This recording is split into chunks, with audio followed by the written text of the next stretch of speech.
Most Black South Africans believe in ancestors and the calling to become Sangomas, but at the heart of this belief is something that is rarely questioned. Many initiates report seeing giant snakes in dreams and visions, and these snakes claim to be ancestors, guiding them into Ubangoma. The pattern is consistent. Someone gets sick, life falls apart, dreams of snakes appear, and then a healer confirms that they have been chosen. Resistance leads to more suffering, and eventually they accept and go through initiation. The initiation is often marked by rituals, sacrifices, and a lifetime commitment to serving spirits that take but never truly give.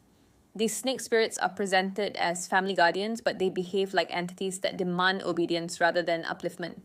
If these spirits were genuine ancestors who cared about the growth of their descendants, they would pass down knowledge that helps survival in the modern world. They would teach agriculture that can withstand climate change, medicine that doesn't depend on slaughtered animals, technology that allows water and electricity for every household, and strategies for building strong economies.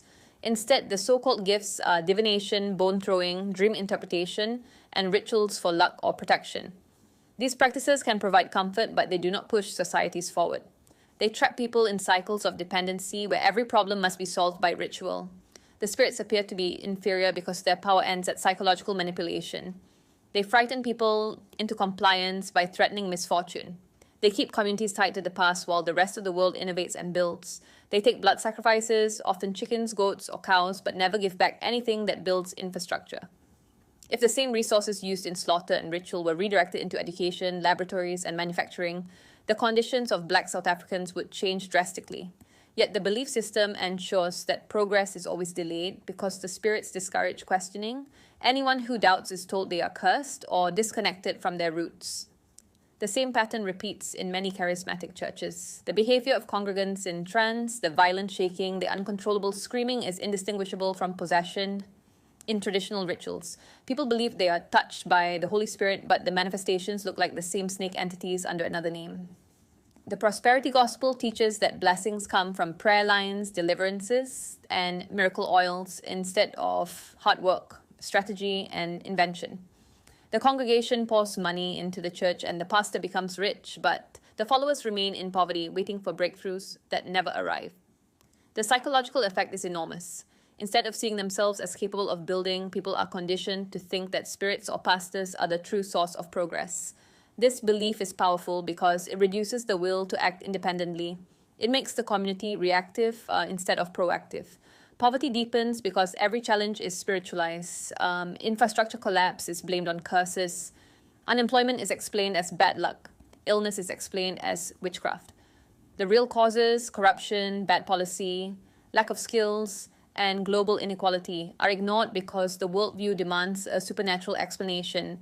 This has consequences for the economy. Societies that progress are those that harness collective energy towards solving material problems with practical solutions. South Korea in the 1960s was poorer than many African countries, but its culture emphasized education, innovation, and national building. Within decades, it became an economic powerhouse. So the difference is not that South Africans lack intelligence, but that their dominant spiritual systems do not encourage critical thinking and invention.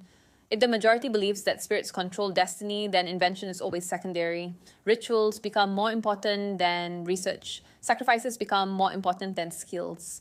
The snake entities benefit from this arrangement. They feed on fear, obedience, and blood offerings. They gain worshippers who spread their influence further, making sure each new generation continues the cycle. They disguise themselves as ancestors because that is the easiest way to gain trust. They disguise themselves in churches because that is the easiest way to reach millions. Their interest is not the progress of the people, but their own survival as parasitic forces. The evidence lies in what they produce. Centuries of worship have not produced technology, medicine, or infrastructure.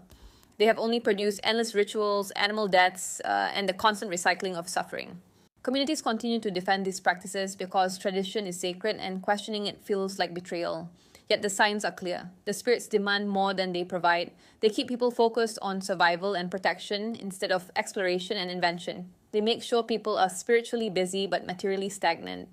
The culture becomes one of ritual obligations rather than problem solving. Progress in science and industry is imported from outside, while inside the country millions stay locked, in beliefs that reinforce dependence. When people say Africans are deeply spiritual, it is often framed as a strength.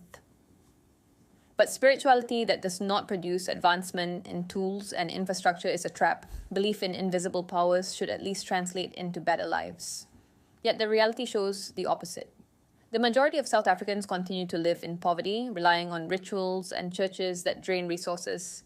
The snake entities thrive in this environment because they are never questioned. They masquerade as protectors while keeping the people in chains. History shows that societies progress when they invest in knowledge, invention, and infrastructure. Europe broke from superstition during the Enlightenment and began producing machines and science that changed the world. Japan embraced technology while maintaining cultural identity and became a leader in electronics and industry. South Africa continues to rely on entities that offer no such progress. The spiritual systems reward obedience but punish curiosity. They glorify sacrifice but discourage innovation. The cause is clear in the lack of development, the fragile economy, and the endless dependence on imported solutions. The situation is not hopeless. Every society can evolve when it recognizes which beliefs serve growth and which beliefs serve enslavement. The challenge is whether Black South Africans are willing to see that many of the so-called ancestors may in fact be snake entities with no interest in their advancement. The same challenge applies to churches that mistake possession for the Holy Spirit.